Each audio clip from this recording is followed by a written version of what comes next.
রাস্তার পাশে স্তূপাকারে রাখা বালি ও স্টোন চিপস, আর তাতে পিছলেই ঘটল মারাত্মক দুর্ঘটনা। প্রাণ গেল এক বাইক আরোহীর।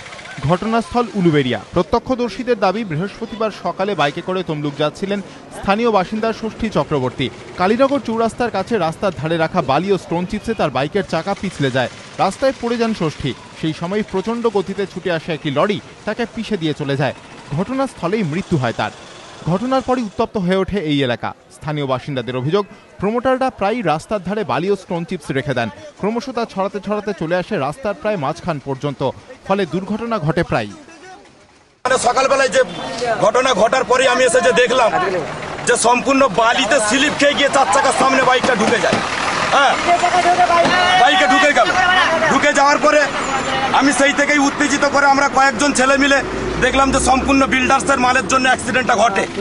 এদিনের ঘটনার প্রতিবাদে প্রায় 1.5 ঘন্টা ধরে রাস্তা অবরোধ করেন স্থানীয় বাসিন্দারা। যানজটে নাকাল হন পথচারীরা। পরে বিশাল পুলিশ বাহিনী এসে পরিস্থিতি নিয়ন্ত্রণে আনে। ঘাতক লরিটির চালক পলাতক। সুনীত হালদার, এবিপি আনন্দ, হাওড়া।